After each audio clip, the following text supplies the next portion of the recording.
I'd like to talk about the Lumina Spark quality of accommodating and its psychological opposite of being tough. Accommodating sits in people-focused, tough sits in outcome-focused. People-focused, when looked at through a Jungian lens, is the feeling preference, and outcome-focused through the Jungian lens is thinking.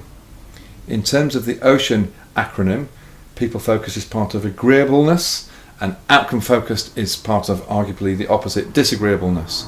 So accommodating in people focus breaks down into three things. Firstly, you tend to be diplomatic.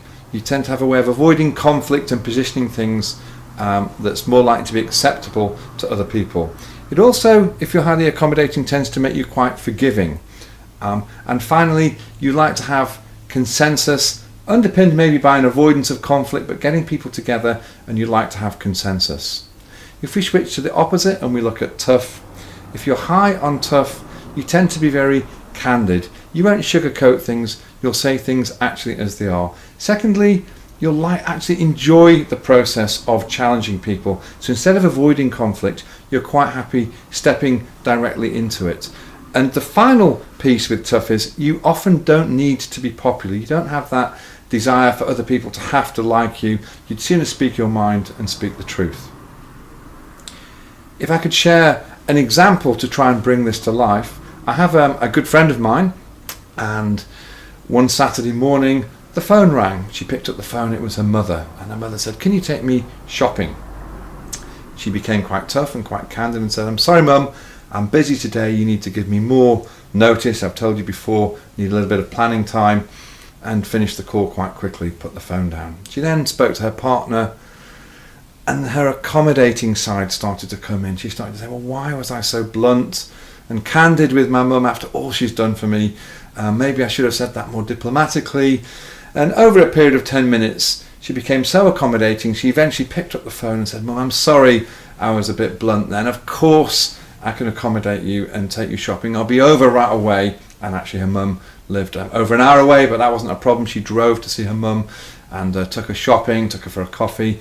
And as the day went on, her mum asked for a little bit more. "Well, maybe you could take me home now." And when they got home, "Maybe you could come in and make me a cup of tea." And by the time my friend was coming home, her tough side was coming back again. You know, why did I do that? Why didn't I hold to my position and hold a line? Why did I become so accommodating and so nice? And why did I let that sort of people-pleasing take over? And by the time she got back home, she said to her partner, "I'm going to ring my mum up and just let her know it was a nice day, but she must give me more notice, and I need to tell her straight that she put on me at short notice too much." And of course, that's what she did. And as soon as she told her mum that, she put the phone down, and then she said, "Oh no, I've been a bit harsh with my mum. Why did I say that so candidly?" And half an hour later, she was ringing her mum up and being nice again and saying, "I didn't mean to say it in quite the way I said it," and she was back to being accommodating. So this is an example of switching from accommodating to tough in a flip-flopping sort of way that I'm sure we can all recognise in our different relationships.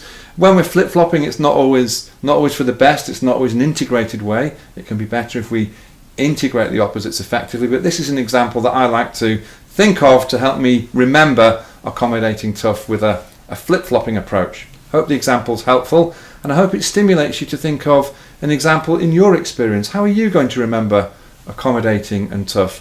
What story, what experience have you had that can help you, that can trigger you to explain it clearly?